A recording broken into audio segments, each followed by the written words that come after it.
ભૂખ્યાના ભોજન માનવતા charitable trust તારીખ 26/9/2022થી આણંદ રેલવે સ્ટેશન પર ફૂટપાથ પર રહેતા લોકો માટેની વ્યવસ્થા કરી છે ને આપ સૌ અમને સપોર્ટ કરો છો. આપ સૌના આશીર્વાદથી જમવાનું ચાલે છે. તો ભૂખ્યાના ભોજન માનવતા ચેરિટેબલ ટ્રસ્ટ તરફથી છેલ્લા 1.5 વર્ષથી જમવાનું સતત ચાલે છે ને આપ સૌના પ્રેમથી, આપ સૌના આશીર્વાદથી જ ચાલે છે. તો આપના પરિવારની પુણ્યતિથિ, આપની હેપી બર્થડે અમને સપોર્ટ કરો છો. બસ એની અંદર જ જમવાનું ચાલે છે. તો અમને સપોર્ટ કરવાનું ભૂલતા નહીં. આપના તરફથી ફૂલની પાકડી આપીને સપોર્ટ કરજો. આપના પરિવારની જે કંઈ બી પુણ્યતિથિ કે આપની હેપી બર્થડે અમને સપોર્ટ કરજો, જેથી અમને લોકોને રોજ જમાડીએ છીએ અને જમાડતા રહીએ. આપ સૌને અમને આશીર્વાદ મળતા રહે. સૌના આશીર્વાદથી જ અમને તું ઊભો થઈ જાવ. તું હાલ ને હવે દાદા આવી જાઓ ભાઈ, હાલતે રહેજો.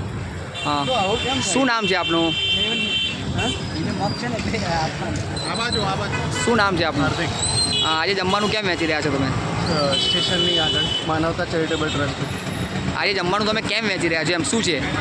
આજે અમારા અંકલની છે, અમારા પપ્પાની છે, એમની જન્મતિથિ છે, એટલા માટે અમે આજે જમવાનું વેચી રહ્યા. જન્મતિથિ છે એટલે વેચી રહ્યા છો. ઓકે.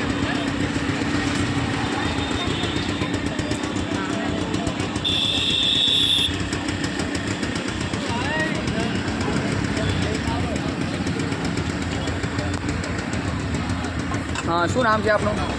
મારું નામ જીગર છે અને આજે મારા ફાધરને એમ 65 વર્ષ થાય છે. એમની ગયા મહિને એમના સ્વર્ગવાસ થઈ ગયા. તો બસ એમની યાદમાં આજે અમે બધાને. કેવું આનંદ લાગે છે તમને? હા, બહુ સારું લાગી રહ્યું કે આજે ગરીબોને જમાડીને તમને શાંતિ, આત્માના, તમારા પપ્પાને આત્માને શાંતિ મળે. યસ. બરોબર છે. શું હાલશો મેસેજ બીજાને? બસ ગરીબોને, આપણે જરૂરિયાતમંદોને હંમેશા મદદ કરવી જોઈએ. અને એવું જરૂરી નથી કે આવો કોઈ સમય હોય તો જ કરવું. એ આપણે આપણી રીતે ક્યારે પણ કરી શકીએ છીએ. એના માટે આવા સમયની રાહ જોવાની જરૂર નથી. તમે માનવતા ચેરિટેબલ ટ્રસ્ટને કેટલા ટાઈમથી ઓળખો છો? ના, હું એના વિશે મેં વાંચ્યું છે.